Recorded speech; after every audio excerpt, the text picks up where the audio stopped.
Okay, hello, good evening, everyone. Welcome to the November 11th Community Forum. We had posted this as a school committee meeting in case there was a quorum here. We would call the meeting to order. We don't have a quorum, so I don't need to call the meeting to order. I should say this is being live streamed on Westwood Media Center. I think there may be some internet issues going on with Westwood Media Center at the minute. So the live stream might be interrupted from time to time, but Westwood Media Center will post the full recording as soon as it's available. So they'll remedy that issue. Just to give you an idea of what we're going to do, I should introduce who's here.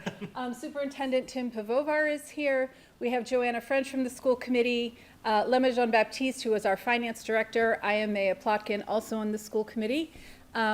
So Tim is going to give us around a 15 to 20 minute presentation, and after that we're just going to open it up to questions. As Charlotte had mentioned, if you have a question, please come up to the mic so that Westwood Media Center can record your questions. And we will also ask just that you give your name and address before you give the question. We will do our best to answer. So with that, I'm going to take it away. Thank you, May. I appreciate it. So again, I'm Tim Pivovar, Superintendent of the Schools. For those that are watching at home, the storm is causing a little bit of internet outages, but for those in the room, we'll keep going. So appreciate you all being here this evening. So this is our standard presentation about the facilities forum. All these slides you can actually find on our website under the facility study portion of our website. But really just to give you some background about the work that we've done. We began in the spring of 2024 working on a master plan for the school district, and we had two key goals. The first of those was to identify a capital improvement list for all of our schools and identify a prioritized set of work with estimated costs. Really, what's the cost of the continued repair and maintenance for the buildings that we have? And goal number two was to develop options for a long-range plan that addressed our district-wide educational and facility needs, knowing that we needed to put a particular emphasis on Thurston and Sheehan as the two buildings that we assumed going into this process. And you'll see it was confirmed as our two buildings with greatest need. I also want to say by way of context that the municipality, the town government, also went through a similar study. We used the same designer to develop a master plan for both Westwood Public Schools and municipal government, and their work began in spring of 2024 and lagged just a little bit behind ours.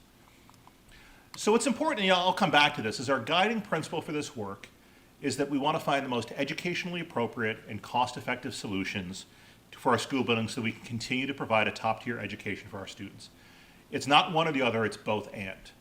We want to make sure that we can continue to provide educationally appropriate solutions, but we also know that we need to do it in a cost-effective manner, knowing there's one pot of money for the community as a whole. And so our master plan elements, we had an assessment of existing conditions. We did our educational visioning piece because it's not just about roofs and windows and boilers, it's about what kind of education can we deliver inside of our buildings. We looked at our enrollment capacity because it's not just about how do our buildings look in 2025, but how do they look relative to our enrollment over the next 10 years, because that's about as far out as you can go with enrollment projections. What are some potential solutions and what are our estimated costs? So we started with assessing our existing conditions, and I'm not going to go through all of our slides here because that would A, take a lot of time, and B, provide a level of detail that's probably more than we need for this setting. But they're here, and again, they're publicly available. But this is essentially the capital improvement list in our plan. They're a list of itemized options that are broken down into areas like civil engineering, interior elements, accessibility, all the things you would think would be important for a building, with associated cost estimates for each, and a prioritization: are they in the near term 1 to 3 years, midterm 4 to 6 years, or long term 7 to 10 years or beyond. But ultimately, when we look at our existing 6 school buildings, and I'm going to acknowledge that we did look as Deerfield as well, but and I'm going to preempt some questions that were not part of this presentation, but because we just had this meeting last week, there has been a Deerfield reuse committee in the town. The Deerfield reuse committee met last week and made the recommendation that we turn Deerfield over to the select board effective July 1st, 2026. School committee will be taking action on that recommendation at their upcoming meeting on November 20th. So Deerfield is not part of these slides, but I wanted to let you know that we did explore it as part of our options. And you'll see it's not part of our educational options later. So this is the consumer report style look at our buildings. They're color-coded. Pine Hill, purple is the best color. Pine Hill had better be purple all the way across the board. If it's not, something wrong clearly happened, but it's great to see that. But you can just kind of see really quickly and visually that Thurston and Sheehan, there's a lot of red with some yellow, and the only place that is actually green for both is structural. They're both sturdy buildings. That's the way that they were built. I mean, Sheehan was opened in 1947. I described Thurston as a Depression-era building with an Eisenhower addition, a Clinton wing, and a couple of modulars tacked on for good measure. Again, they were built stilder. They've lasted for a long time, but there are limitations to each of those buildings, as the study shows. We also went into each of the buildings and looked at the educational use. So if you look into the detailed report, they're color-coded by they're used as generalized classroom space, special education space, cafeteria, gymnasium, office space, all those kinds of things that are they're important to look at a building. And then we compared the use of those educational spaces to the MSBA's guidelines. We use the MSBA is the Massachusetts School Building Authority. They're the state agency that helps fund school projects. They funded over, about $21 million on the Pine Hill project. And you'll see as we talk about our options, we would love to partner. They're a really wonderful partner. We would love to partner with them again to help solve some of our building issues. And so we use their guidelines. And this chart shows, and the pie charts basically demonstrate what percentage of the buildings based upon the rooms are consistent with MSBA guidelines. The green part of the pie chart are classrooms or other spaces that are within 10% plus or minus of guidelines. Again, Pine Hill should be completely green. It's a new building. It was designed with the MSBA. Red are spaces that are undersized. Blue are spaces that are more than 10% above the guidelines. And so you can see, for example, Thurston, 68% of all spaces are undersized based upon modern educational guidelines from the MSBA. And in Sheehan, it's 46%. So it's not just, again, about the physical limitations of the space, but how do they actually relate to a modern educational environment? And then we looked at enrollment and capacity. And so when we do this, these are the standard MSBA guidelines for how they calculate capacity. But you're going to see a series of these bar charts. And I'm going to start with the high school on the left. So the box, the black box basically indicates what is the capacity of the building based upon the MSBA's guidelines for classroom space. The yellow bar indicates what our current enrollment is, at least as of when the study was done in 2024. And either the green or the red shows what the enrollment is projected to be 10 years out. So the high school on the left shows that we are currently at about 90% of the capacity using the high school building. It's going to grow a little bit over the next 10 years, but we are still within capacity. That's a good thing. The high school is not one of our priority projects on the horizon. We're fitting within capacity there.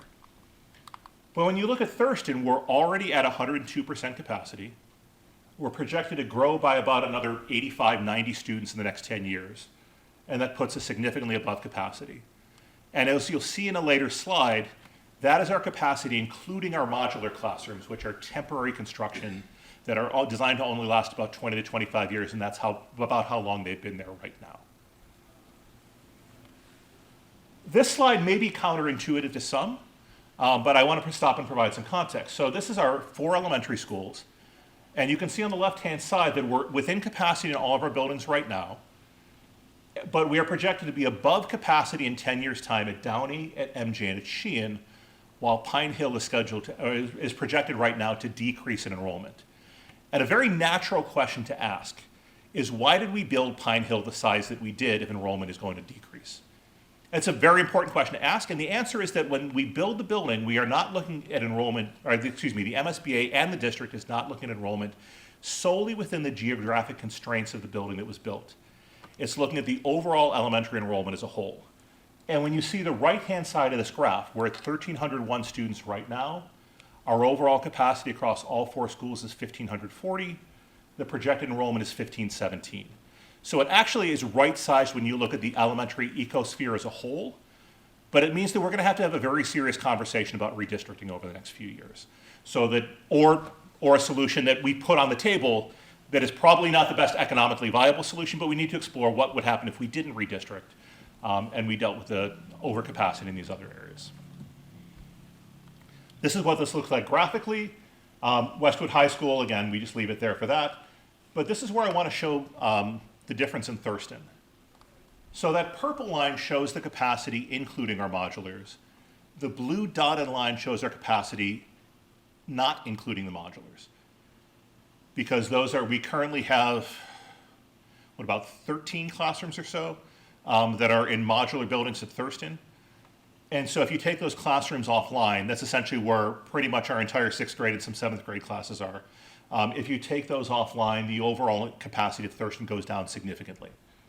And when MSBA looks at buildings and looks at their capacity, they do not include modulars as part of that conversation, part of that calculation. And again, these are the elementary schools. You can see the enrollment. Actually, I do want to pause on Pine Hill. I didn't say this earlier, but I should say it here. Part of the reason why Pine Hill's enrollment is projected to go down, this is a phenomenon that you see district over district when new elementary schools are built. A new school is built, it's really enticing for families to move into that part of town when the new school is built. It's a natural thing. We've actually seen it. Our enrollment at Pine Hill has increased dramatically over the last 2 years. But those families who move in with elementary school age kids don't move out when their kids hit middle school or high school. And so while houses are turning over at a higher rate right now, that rate declines and decreases over the next 10 years. And so that's why there's sort of a natural cycle that happens when you open new elementary schools. And again, this is the district K to 5, and it shows that gradual increase, again, within our overall district capacity. So the question now is, what do we do with all of this information? And so when we looked at potential solutions, we identified 6 options. And the options, basically, the first thing you always need to look at is, what is the cost of doing nothing? What is the cost of maintaining the status quo? And we'll put up the cost on a future slide. But the cost of doing nothing is that we have continued capital improvement work, we have continued maintenance work to do. We don't address our capacity issues at the elementary level or the middle school level, and we don't address the issues of undersized program space. Option 2 would be we do the status quo, but to address the capacity issues, we add modulars onto our buildings. We add more temporary classrooms at Downey and at Sheehan and at MJ and at Thurston. Not saying it's a great option, but it is an option, right? We want to explore the universe of possibilities. Option 3 is we look at building a new Thurston, a 6 to 8 building on the existing Thurston site that addresses the middle school issue. It does not fully address the elementary school issue. And I'm actually going to jump to option 5 because in option 3 we need modulars, but in option 5 we build a new Thurston and we redistrict the elementary schools to address the space, the capacity issue at elementary, to address the new Thurston. We still have some issues with program space, but at least we're able to meet capacity. But option 3 or 5 prioritizes Thurston, with option 5 being redistricting. Option 4 is we prioritize Sheehan. We build a new elementary school, and we would look potentially at consolidating MJ and Sheehan in one project. In the long run, it's actually more cost effective. MJ would be the next project that would be on our list at some point down the road. But while you have a shovel in the ground, there's sometimes an advantage to taking care of both at the same time. But we would explore both a standalone Sheehan and a Sheehan MJ if option 4 is the path that we are on. That addresses the elementary issue. It doesn't address the middle school issue. And we would continue to do capital improvements at Thurston and would probably need modulars at Thurston at some point. Option 6, I'll fully acknowledge, is the most changey option. Changey, I don't know if it's a word, but we're going to use it in this context because that's what it is. But option 6 involves building a new Thurston or building a new middle school that doesn't house grades 6 through 8, but houses grades 5 through 8. And that could either be one consolidated large 5 through 8 middle school, or that could be a co-located 5-6 upper elementary school and 7-8 middle school with shared spaces like a shared gymnasium, shared auditorium, shared cafeteria in the building. What happens in that scenario that addresses the Thurston needs? Sheehan would close, and the students in K through 4 at Sheehan would be distributed, as students and staff in K through 4 at Sheehan would be distributed to the other buildings who now have the space to be able to take those students in because grade 5 has moved out. So there would be redistricting. Downey, MJ, and Pine Hill would become K through 4 schools, and all students in the town, grades 5 through 8, would be at the new Thurston site. So just to explore, just to take a moment and talk about modulars and what that could look like on each of our sites. This shows the 4 buildings where modulars could potentially be. The red star in each of these pictures from an orientation perspective shows you where the main entrance is. So here at Downey, that's the entrance. You could put a modular on the front part of the building, heading out towards the ball fields over here. At Martha Jones, the modular would need to be in that front parking lot in the front of the building. At Sheehan, it would be behind the main entrance. I'm also going to acknowledge that any modular building at Sheehan would need to be detached from the rest of the building because Sheehan currently, and there's really not a path forward without it being extremely cost prohibitive. Sheehan is not a building with sprinklers, and so by code you cannot attach a modular building to an unsprinkled building. So the Sheehan modular would need to be separated. And for Thurston, this is already a modular right here, and this is already a modular right here. You could put another modular back here behind the rest of the modulars that are already there. To show you where new construction would be, this is the Thurston site. This white area here, you can kind of see the existing building underneath it. This is not, and I want to repeat this, this is not a fully designed building. This is basically a test fit to see could a building fit on the site. So you could fit a building on this site where the baseball field currently is, and you could replicate that ball field over here on this part of the site back in the, sort of in the modulars heading out towards the soccer fields. It's a natural question to ask, why don't we use all that space on the top part of this picture? The challenge is there's a gas easement that runs right across the main part of the site here, so that's unbuildable in that area. So we're limited in the footprint of the space that we can use. But it is possible to fit either a 5-8 or a 6-8 new construction on the existing Thurston site. And I want to acknowledge this is to actually have adequate parking on site too. Anybody that's tried to park at Thurston midday, as I did earlier today, knows that that is a challenge. So we want to make sure we'd be able to address that. This shows you what a Sheehan or a combined Sheehan-MJ could look like on the Sheehan site. The existing Sheehan building is here on the left-hand side of the picture underneath this area. You could fit a building where the ball fields are over closer to Buckmaster Pond, and you would replicate the ball fields where the existing building is. I want to acknowledge the school committee does not currently have jurisdictional authority over the ball fields. That's part of the town. And so this would require a land swap between the town and the school department, which required action of town meeting to allow this to happen. So now we want to look at estimated costs. And I'm going to acknowledge that these are all order of magnitude, right? These are not fully vetted, fully bid projects, but these are designed to develop comparative costs to look at various options relative to one another. I also want to acknowledge that when we look at the capital improvement list, this is sort of everything that we would do to make the buildings as brand new as possible through repair. And realizing that the order of magnitude of the numbers we're talking about is not something we could realistically fund through our annual capital budget. But the status quo option of sort of everything we would need to do, the rough order of magnitude is $191.5 million. That's the cost of doing nothing. That's the baseline cost of everything that's on that capital improvement list. The option with modulars, basically the increment is the amount of the modulars. And then these other four options are all in the same ballpark, which is roughly $300 million all in. That's not just the new building, that's all in, plus or minus a little bit. This is probably a more illustrative slide because it shows the differentiation between what's left on the capital improvement list versus what the new school construction would be. Options 1 and 2 have no new school construction, so that cost is zero.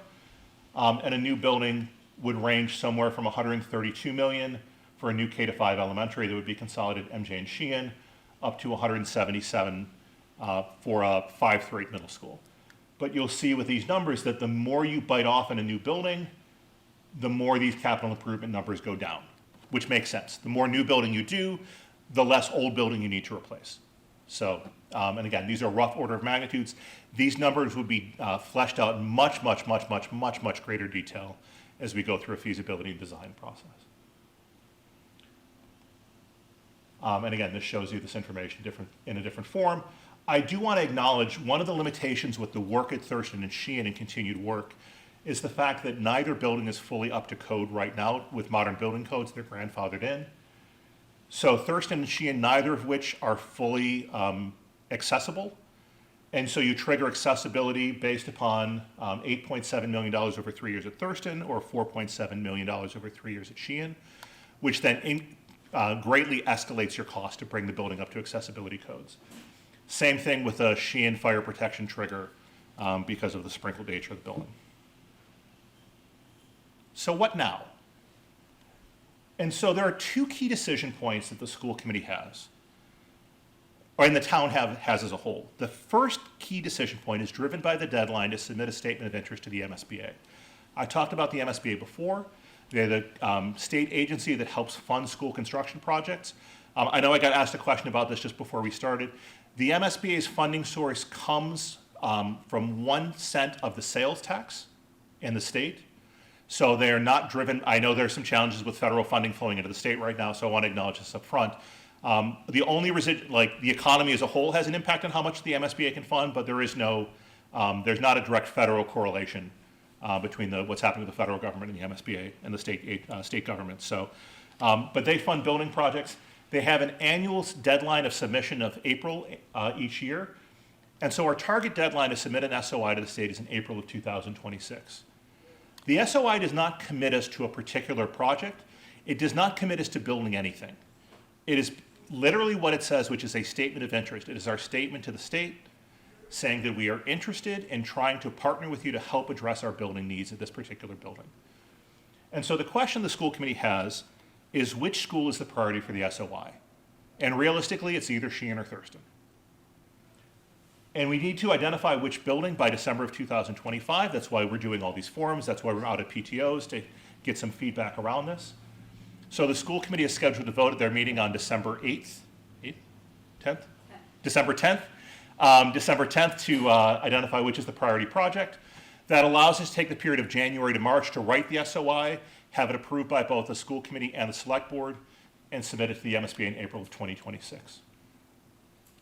Once that happens, if we're accepted into eligibility with the MSBA, decision point number 2 are really narrowing down to the specific option. You need to do a feasibility study that requires a secondary enrollment projection analysis from the MSBA. We would hire a designer consistent with the MSBA's guidelines. And in feasibility, you explore, are we looking at new construction? Are we looking at renovation? Are we looking at repair? What's the size we're looking at? What's the enrollment we're looking at? What's the grade configuration we're looking at? What's the location we're looking at? All those things get worked through in the feasibility phase. And so if we're accepted in the MSBA pipeline in December of 2026, which is around the timeline for an April submission, we would identify those by the end of feasibility sometime in 2028 or 2029. This shows you what that timeline looks on a chart here, but I think this may be a little bit better here. So we submit the MSBA in April of 2026. If accepted in December of 2026, we complete feasibility in late 2028, early 2029.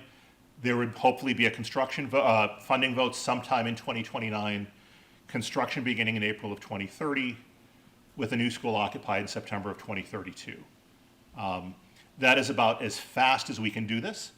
And I realize that may be too slow for some, that may be too fast for others. But this is the timeline that, if we can move with all due expediency, that we would be at for this project. And knowing all these dates are approximate and contingent upon being accepted into the MSBA. So our next steps, we've been doing these forums. We've been meeting PTO meetings. I know I've done most of the PTOs, but I'm meeting with the preschool on Monday and Martha Jones on Tuesday. Those are our last 2 PTO groups to meet with. We've had school committee meetings. We're meeting with other boards and committees. I know when we meet with the school committee in November, we're going to be looking at generating an FAQ document, some other community outreach at that point in time. And really, we are here to listen to your feedback, to listen to your questions. And I appreciate Joanna and Maya being here from the committee, and I know the others will be watching as well, to really help inform their decisions so that their decisions can be reflective of the will of the community. These are the public forums. This is our last one. So if you're not here, I'm sorry, but you can submit your input or your questions. We've set up a specific email address, facilitiesplan@westwood.k12.ma.us, and I'll leave this up on the screen for now, so that people can send their questions or their thoughts to us here. That goes to me, it goes to Maya, it goes to Lemma, and it goes to my admin so that we can help answer your questions and help hear what you have to say. So with that being said, I want to thank you for bearing with me as I go through the presentation. And I think we're going to invite Maya and Joanna and Lemma to come up and really hear what you have to say. Hear your thoughts, hear your questions. And again, I think I'll have you run point on this part. Sure. But we just ask people to come up to the mic if you have questions to ask or things to say. So thank you all, I appreciate it. Thanks, Tim.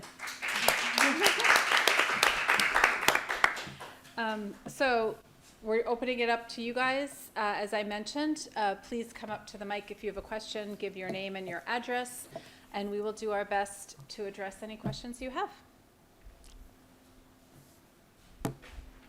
Name and address, or are we doing that at the forum, or is? We've just been doing them at all the forums. Okay, great. I just wanted to make sure. Yeah. Eileen Siegel, 257 Alder Road.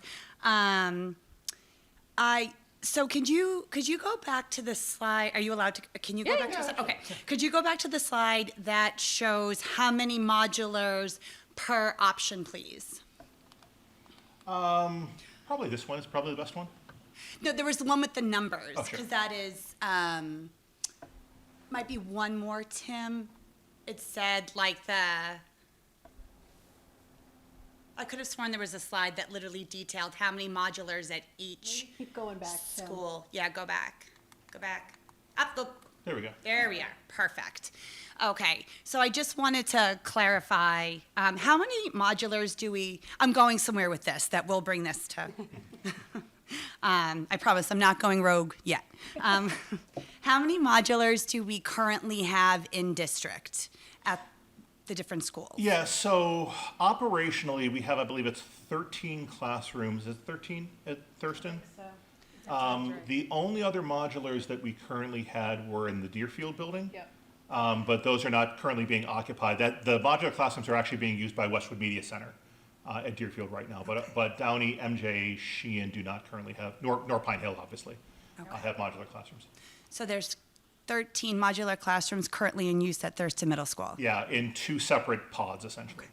No judgment, just information seeking, because I didn't know that. So modulars, as I've stated before, really concern me. I do understand that typically the small group classes are the special education spaces, which those students actually need the most support. But on the slides where the options where we're adding more modulars, so that means in addition to the 13 we currently have at Thurston, we would potentially be adding, with option 2, we would be adding 6 more at Thurston, 4 at Sheehan, 4 at Martha Jones, and 4 at Downey. So we would be sentencing, let's see here, 1, 2, 12, 25, 31 classes of children to that environment for their classes, potentially. That's On an option accurate 2. statement, yeah. Yeah. Okay, awesome. So, and again, that's not, that's, in my opinion, okay, I'll keep it to myself. And then for option 3, that is also another option where we have the 13 at Thurston, and then we add another 4, 8, 12. So then we have, okay, so then we have 25 classes of children in that learning environment, which is not ideal and is going to be a different experience, an educational experience than the children who are not in the modular classrooms. I would push you on that just a little bit.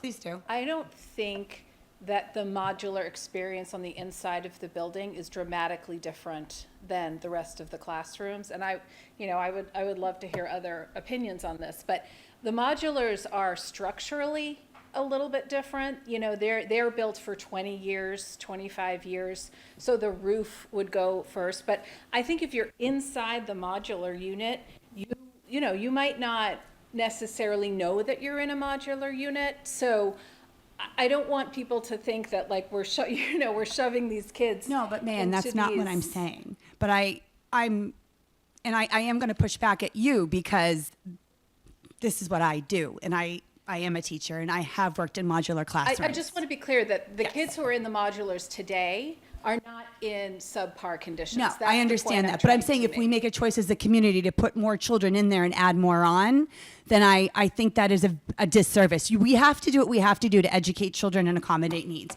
I understand that. That is one thing. That is what happens when you're in buildings that are as old as we're in. What I'm trying to push is that if we have to be very aware that children don't get to choose where they go, we make the choices Right. for them. So if we're choosing options that have this be the only option for kids, then that's a disservice to them because they have no control. Agreed. So that really And bothers that's certainly me. a factor, right? It is a factor. So the only options Right. that do not have, so would the Thurston modulars go away with the new Thurston building? Is that the only way the Thurston modulars go away? Yes, there's no, because there is no ability to redistrict Thurston, right? There's one Right. middle school. So the only way to address the capacity issue is either by adding more modulars or by building a different building. Okay.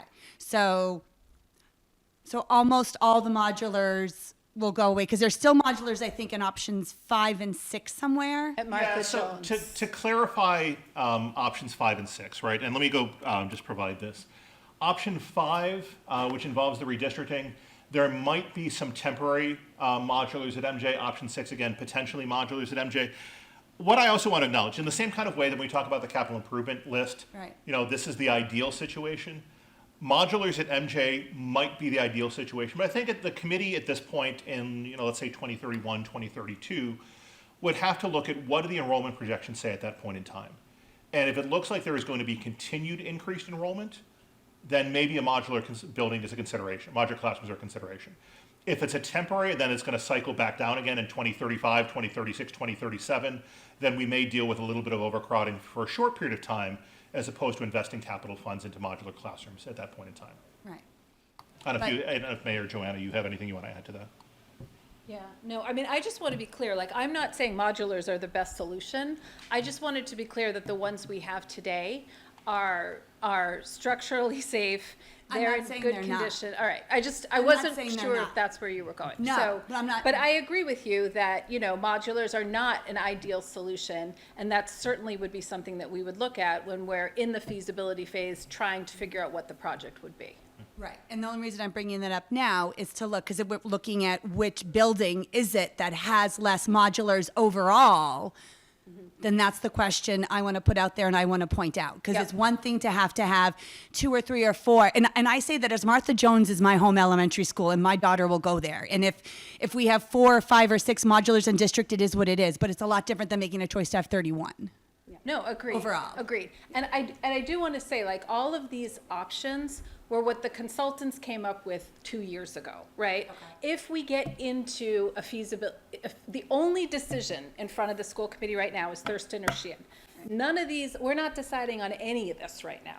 So my point is, if we get into the MSBA and we get into a feasibility phase, we will have 15, 16 different options that we will be looking at. They may be these, they could be different, they could be more. This was just, what does it look like? Can we have a school, right?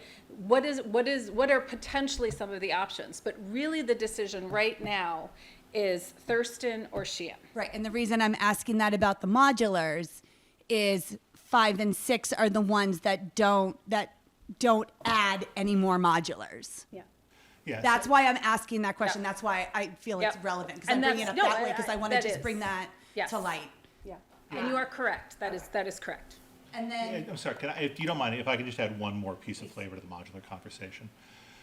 I think one thing that has not been said here, but is important to be said about modulars, they are, a new building is a 50 to 60-year solution, at a minimum. Modulars are 20 to 25-year solutions. And so they're a Band-Aid, but what we're essentially doing is punting the problem down the road so that when our children in this community, our parents in this community, then those are the questions that generation is going to have to answer with modular construction. no, and I do understand that. Yeah. And then my other question is, so the 10-year projected enrollment, and again, that is going to be looked at, but this also plays into which building. So does that consider any potential growth that could happen if our our town government chooses to develop more green space? Like, if that is a choice, does it consider a potential option of more green space development down the road, or? Yeah, so, I am not an expert demographer, and if people want to go in and look at the actual methodology in the enrollment study, they can. It's available on the website. I believe they looked at active building permits in the town, but they were not projecting out, for example, based upon how the town is zoned, or, certainly not projecting any future zoning bylaw changes or anything like that. It's based upon what they've seen for historical trends and essentially projects that were in the pipeline already. Okay. Yeah, I don't think they're taking green spaces and assuming development. Okay. No, I'm just thinking because you never know what is going to happen. And I know we have that new development down, is it Everett Street? Everett Street, yeah. So, which I don't think was expected. Our lawn range has only been, back 2 years, 3 years? It's just recently been. I believe 22 Everett is actually included in the enrollment projections. I remember asking No, about that. But when I moved here in 2018, where I don't remember them talking about that. So I guess that's just my point, is developments can happen. So I'm just also looking for options that allow for more space for growth, given that we things could happen and space could be developed. I guess I just don't want to be back in this conversation like in 15, 20 years down the road. It just seems more, and like you mentioned, like if our children decide to live here, I don't want Kenna Claire to, in 25 years, being like, oh, and now I got to decide this. Like, I don't want that for her. I want to make a good choice. Yeah, So, that makes sense. Thank you. Thank you. Anyone else? This is your meeting, guys. Hi, David Berliner, 34 Glen Road. First of all, thank you. Appreciate all this information. You actually answered a couple of my questions already, but I have two.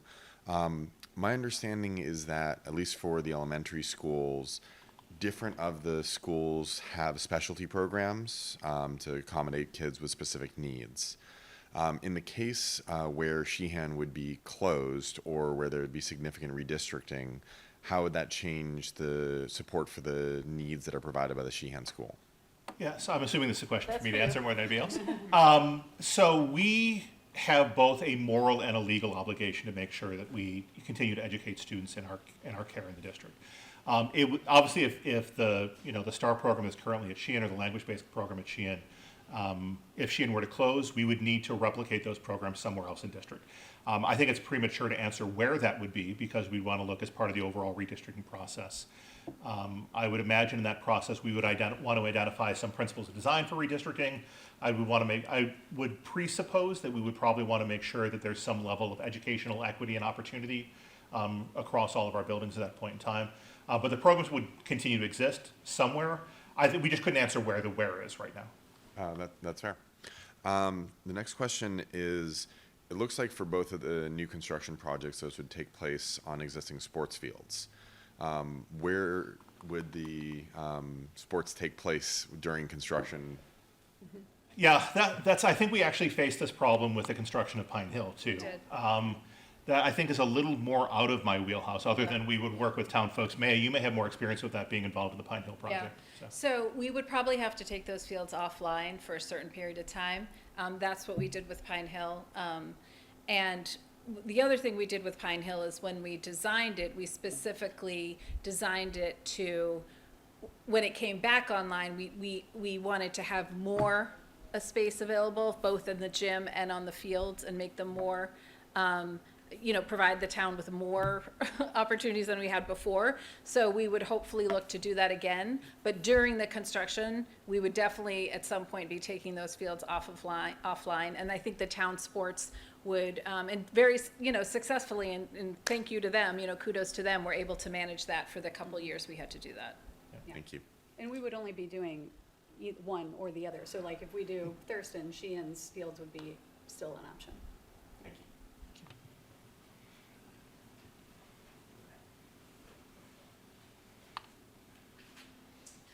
Yes, hi, David Warshay, 18 Colby Way, 30 years in Westwood. I think right here, the key points really are three. You got to do the critical thinking, and you got to deal with the economic reality and the political reality to make anything happen, here. I mean, going back a few years ago, I'm very disappointed that the Pine Hill School was not a triple-size school because, let's be honest, like I said, Sheehan is 1947, right? It needs to be taken down. Written off. It's no sense of putting good money, after a really depreciated school. So, the land is worth millions of dollars to the right developer, be it for townhouses or anything there, right? So I think that redistricting is needed, to deal with the elementary side. And then I think in economic reality and political, if you look at these numbers at, just say 300 million, no one mentioned, is it a 30-year note? What are we talking for financing here? X thousands of dollars per house for 30 years. You have to sell it to all the homeowners who no longer have kids in the school system. That's a challenge, out there. People want excellence, but, that's a tough one. I think that's important to come up with, some estimates. You saw what happened with the two failed fire station votes, and that was $38 million, and that fire station is really in really rough shape, on that. It's just the mood in the town, just, political mood is just not great, here. So I think this needs to be, done very carefully, critical thinking. To me, I think the best solution in the quick short term would be put $10 or $15 million into Thurston, take care of the HVAC, the water, any other issues there, and buy some time and years until maybe the economic environment and political environment is better out there, and then just phase out the Sheehan School. There's no sense in putting any more money in it. So I think that's the economic and political reality option here for everything. Yeah, I think you make some really good points. I think clearly what is sort of always front and center of the school committee is, our sort of fiduciary duty to the taxpayer, right? We are very much aware of the fact that the schools make up the majority of the budget and that the budget income comes from the taxpayer. So we're to Tim's point, it's not just about the best educational program we can deliver, it's also how can we do that in a cost-effective manner.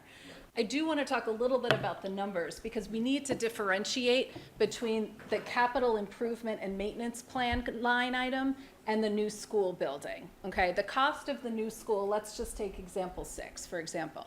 The cost of that is $177 million. That would be a debt exclusion.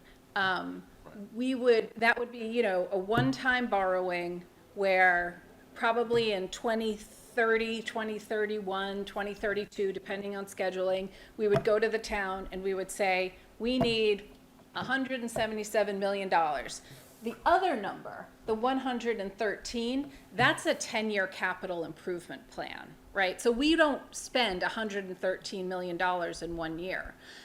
We spend that over 10 years. And I also want to say that 113, the consultants are like, this is the best of everything, It's right? the engineer's number. It's not, I would say, I agree with Maya, that it's not reality of It's what not a we're realistic likely to number, spend. right, that we would spend. We would look at that 113, we'd go line item by line, and Lemma does this all the time and says, do we really need this state-of-the-art high sustainability boiler, or can we just put in this boiler and save X dollars, right? So the $300 million price tag, that is the number if you add them both up, but they're two very different buckets of money. And, and on top of that, this doesn't take into account, if any, MSBA funding that we get. So what we would hope for from the MSBA is a net reimbursement similar to what we got to Pine Hill, about 20%. So that could be another $35 million for that project off of that cost. The only hope, on that, but, We it's don't spread know out, yet. Political know yet. realities all depends, what's Yeah. going on in given years, et cetera, because we think what happened, right, when, after Pine Hill was built, that we got turned down for Sheehan money, is that correct? No, so the MSBA, we only submitted for Hanlon. When we submitted the MSBA statement of interest, we only submitted for Hanlon. We only got in for Hanlon. We said at the time, we want to consider consolidating Hanlon with either Deerfield or Sheehan. And the MSBA was like, fine, you can go ahead and do that. Show us your options. And we ended up picking one where we consolidated Hanlon and Deerfield. There was never a point where we were going to be able to consolidate, to build a project that was Hanlon, Deerfield, and Sheehan with the MSBA. That would have been too large a project. You're correct that we then submitted statements of interest for Sheehan, Right. almost like a let's just see what happens. But we knew and we told the public, we've got an active building site going on for one project. We're pretty sure they're not going to give us money for another one until we've proven we can successfully open, come in on time, we ended up coming in under budget, and run a successful project. We are much better positioned now, having done a successful MSBA project and a new facility study, to approach the MSBA than we were when we were going for the Sheehan statements of interest 5-6 years ago. I can say one more thing about the numbers here. To the example of needing a new boiler, or this being a 10-year capital, and the consultants put out kind of the top of the line of everything. And obviously, we would make decisions over the course of the next 10 years of what is prioritized, what actually is, and what purchases we make. But it doesn't mean that we don't need to, for instance, replace the boiler one day, or repair a roof at some point. So those repairs and those costs will exist within that 113. It might not be the full 113, but it will be something. The cost of the cost of repair is not nothing. Even if we don't opt for like the high sustainability, green, top of the line, whatever, we will have to replace, different parts of our buildings, and there will be a cost to those. So it's disingenuous to say, oh, well, if we take the $14 million quote that the consultants put in that line item, that makes that number a lot smaller. Well, it makes it smaller, but it's not nothing. It's not zero. What I look at is, in all of the options, in thinking about the capital improvement plan, is like, what risks do we avoid going forward? And what are we left with? So Sheehan and Thurston definitely are the most concerning buildings. And the question is, what are we continuing to hold on to if we choose one of these options? What remains in our custody? And what does our director of facilities have to continue to maintain? There are real concerns about that, especially with the triggers that could be met if there's a major repair that's required due to an emergency failure of something. All right, thank you. I have a quick question. So my name is Maria, 67 Lakeshore. So I'm a little new, I'm not sure if you mentioned already, but I would love to understand better how this redistribution plan would work, because like I guess that it will affect not only the Sheehan, Martha Jones, it's gonna hold the whole city, right? Because, like distance-wise. What's the plan? I would love to hear more about that plan and how you will handle the political, like all the reaction that you might have for the people that are nicely installed in Pine Hill that will have to move to some other school, or like, because there are a lot of people that are not really following this because they feel they're not really affecting them. So I would love to hear more a little bit about that plan. Yeah, so what I would say is to the best of my knowledge, there has not been a recent redistricting here in Westwood, other than obviously Hanlon and Deerfield being consolidated, and a small movement of University Ave, which had been a buffer zone into Pine Hill entirely. So there's no recent past, and there is no fully vetted plan right now because this is still a few years out, right? I think there are, I can talk about an experience I previously had as a superintendent in another community around this. And I think when you have the ability to do redistricting with a level of thoughtfulness and time to prepare it, which we would in this scenario, whether that's because we're opening a new building or because we see the enrollment projection coming on the horizon, I can talk about what I've done in the past, and whether or not that's exactly the same process we follow here or not, I don't know. But I think the first thing is you want to make sure that you assemble a team that has representatives of people who are impacted on that team to help guide the process. You would want to have families that represent each of our elementary school catchment areas, be part of that team along with the professionals and the administrators who do that work. I think you also want to be really clear about what your principles of design are. And ideally, those principles of design are informed by conversations with the community. So it might be something like sending out an open-ended survey to the community about, tell us what you think is most important for us to consider when we think about redistricting. And then identifying, like, there's numbers of common themes that come out of that survey. And then you send out a second survey and say, here's the 11 most common things we heard. Tell us of these, what are the 5 things that are most important for you and your family for us to consider in the process? And then when you establish clear principles of design, that's when you start looking at maps. Because I will tell you just from, I spent a lot of time talking to my colleagues in other districts, and some of the horror stories, I think, to your point. The second you put a map up on the screen, people will either see that their home is not impacted and they may tune out, or they may see that their home is impacted and they will not be happy.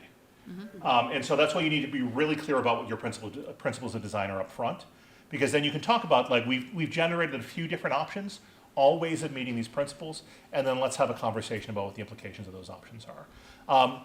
It is not the easiest thing in the world to go through. I'm not gonna deny any part of that, because families' connections with their school are very real, very deep, and very personal.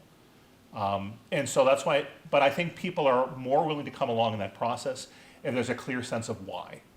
And so that legwork up front, not that they will completely come along, but they're more willing to accept the result if there's a clear understanding of My why. concern is that there will be like a point where people will have to vote after all these proposals, and when people start feeling their negative impact, I wonder if everything can fall through. or not? Yeah, I mean, there are questions, it depends upon the timing for when that would have to happen. I mean, the decision around redistricting is one that is solely the domain of the school committee.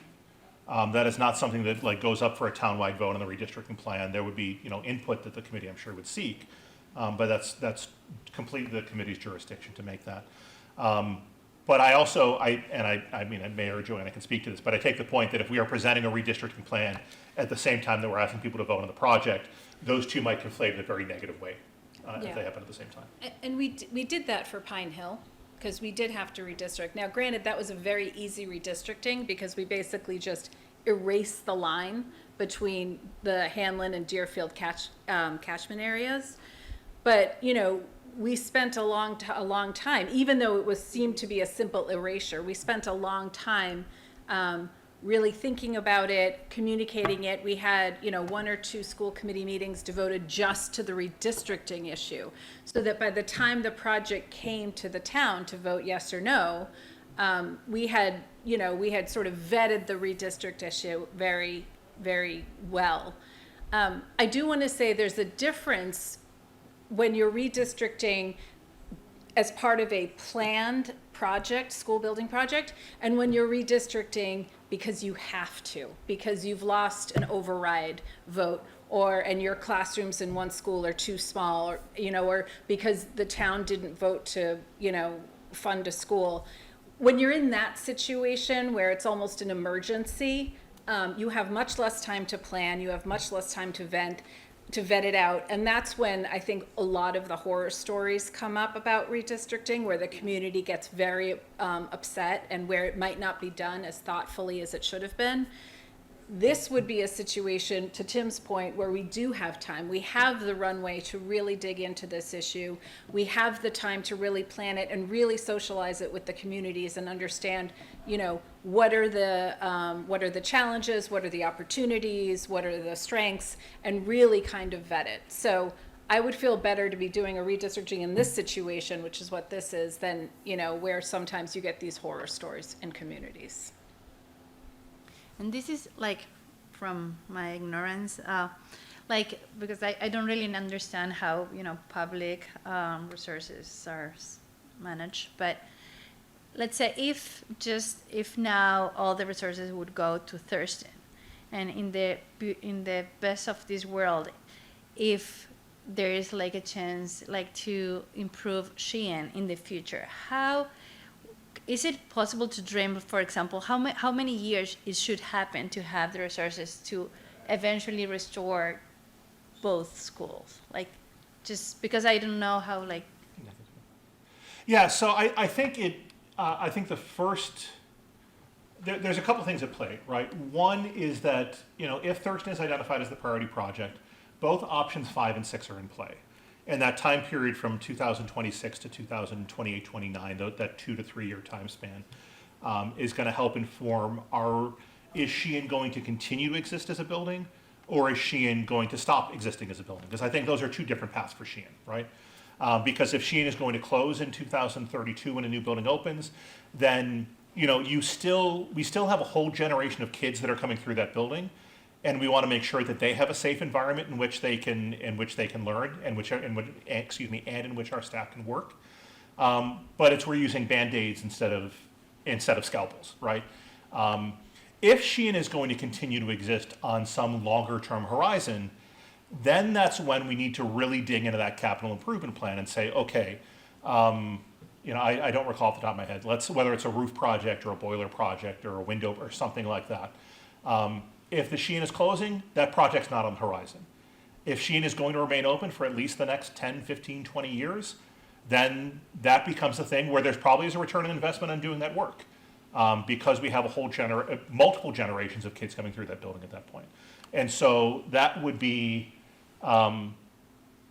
we try to fund our annual capital projects either through our base budget or through separate warrant articles at town meeting based upon prioritization of need. The reason we did this study in the first place is because we didn't, to a phrase that was used earlier, we didn't want to throw good money after bad. But if Sheehan is going to continue to exist, we want to throw good money after not great, but continued use, right? And so that would be part of our plan going forward. I don't know if you want to add anything to that or not, but No, that's good. Thank you. thank you. Anyone else?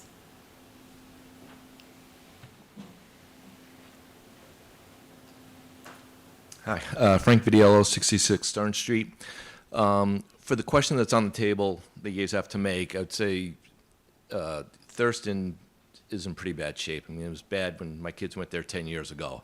I can only imagine what it's like. I haven't been in Sheen, don't know it that well, but it seems like with the capacity at Pine Hill, there are things that could be done to make that work.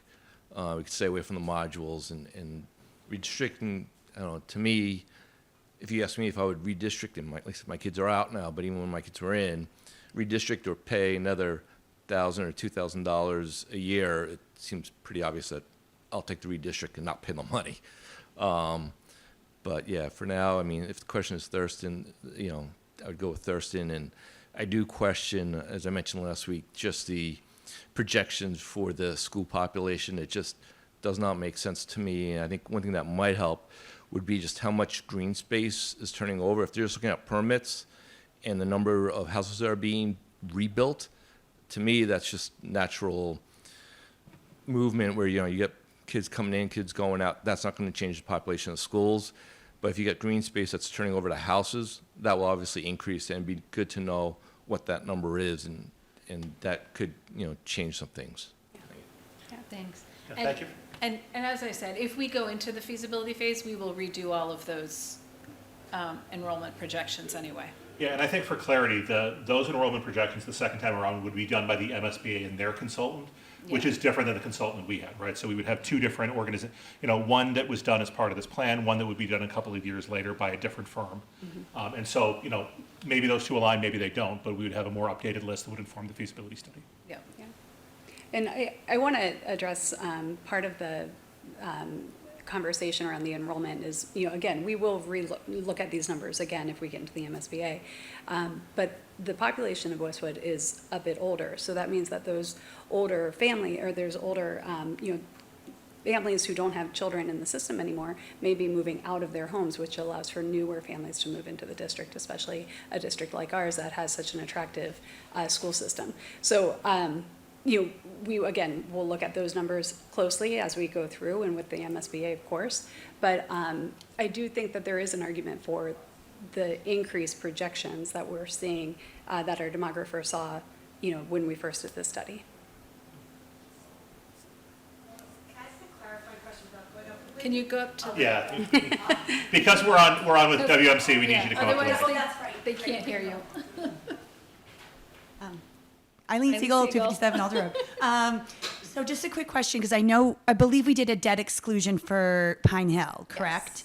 And I remember that the high school debt exclusion ended when Pine Hill began. Yes. So how, in 2032, just saying that we do go forward with this, when does the Pine Hill debt exclusion end? Like, would that be, No, that's 30 years. so that's But 30, the okay. library This library, does come off, In I think 2030. around 2030, 2031. yeah. So Okay. So the library could be coming off then, but Pine Hill is a 30-year. Okay. Is a 30-year debt. All right, that made it a lot easier for me as a new Yeah. resident. Because it mitigated the impact. Yeah, I felt a lot better about it. Yeah. Yeah. Perfect. So, but now I have a kid, so I don't care anymore. So, Thanks, Eileen. Anyone else? No? Last chance. All right. I think, Tim, do you want to put that Yep, I'll email put the email address back one up more again. time? If anything comes to you after the meeting, feel free to email us there. We are answering them as quick as we can. Usually it's 1 to 2 business days. That's what we're trying to get to. Sometimes we have to research a little bit, but we do answer every email that comes in there. So if anything pops up or if you have any questions, feel free to reach us there. And, you know, we're just going to kind of continue the conversation. December will be the school committee meeting. And again, Sheehan or Thurston really, well, the first question is, do we even submit a statement of interest. And if the answer to that is yes, then the question is Sheehan or Thurston. So Yeah. definitely would love feedback on that specific question if you have it. We are getting some feedback into the email, but would, of course, love as much as we can. Yeah. Okay. Shara, 72 Connect Road, and my kid, they are in the high school already. But like, I just come here to get more information about like the whole project. Thank you so much for the great work. And so for my kid experience, the Thurston School has a lot of the plumbing issue, and then the water like pretty like brown, and then like the pie. Probably you heard a lot, and But we've experienced a lot of Thurston, yes. We're well aware. We're with you. yeah, probably a lot of parents talk about that. So, and then I wonder if going to like the resident is, do we have any like the rights to vote? Whether you guys like come up to the plan, like the final 2 plan, and then we will have a chance to vote and then to express our opinion on what would be the best for the kid. Yeah. So ultimately, and I said this all during the Pine Hill project, and I will say it again, the people who decide whether or not we build a new school are you guys, right? We will start this project if we get into the MSBA, or even if we don't, we decide we still want to go forward with a new project. Every step of the way, we will be soliciting feedback through these kind of community forums, through emails. Ultimately, the school committee will decide which project to move forward with, but then the town decides whether or not to build the school. Or to vote. Yeah, and we saw that with Fire Station 1, right? And we saw that with Pine Hill. So ultimately, we can put together whatever kind of project we want, but you guys are the ones who are going to decide whether or not we actually build it. So that's why it's important to stay as informed as you can, and for us to reach out to you as much as we can, because it doesn't do us any good to sit in a room by ourselves and put together a project and have nobody want it. Yeah, and then the upside is the Westwood, we have like 4 to 5 like the elementary school, but the Thurston is only middle school for the kid that they want to go to the public school, not the private school. So, and then I think the highest priority so far for the school is the Thurston. So that's how probably a lot of parents feel that this way. But Okay, thank you, that's helpful. yeah. And that's why we're having these forums, is to gather that feedback. I was in it publicly. Jen Tien, 144 Pond Street, also a teacher at Thurston. Been a privilege to teach in Westwood for 21 years. I spent this is my 11th year at Thurston. It's a terrible building with amazing colleagues, amazing students, amazing families that completely, and a school committee that supports us. But we're the only school, I believe, that has been evacuated 3 times in the last year. It's a problem, and it's not okay for what our students have to endure. So to the point of the parent before me, Thurston is, to me, the biggest project as not only a teacher in the community, but also a resident. Every child who's in our system has to go through the Thurston. So if you have to pick, I have to put my, and I love the Sheehan. I love my colleagues at the Sheehan that are watching. I apologize, but please prioritize the Thurston. Thanks, Jen. Yeah, thanks for saying that, Jen. And I agree. I mean, I have a younger son at Thurston right now in 6th grade, and I had an older son go through it. And it's a tough building, but with great teachers and really dedicated educators. I couldn't agree with that more. So thank you. All right, I think that's it. Thank you, everybody. Email address, Thank you stay so much. engaged. We'd love to continue to hear from you. Yep. And watch the December meeting. Yeah. It's the big And thank you all vote. for watching at home as well. And too. thank you at home. And thank you, Westwood Media Center in Charlotte, as always.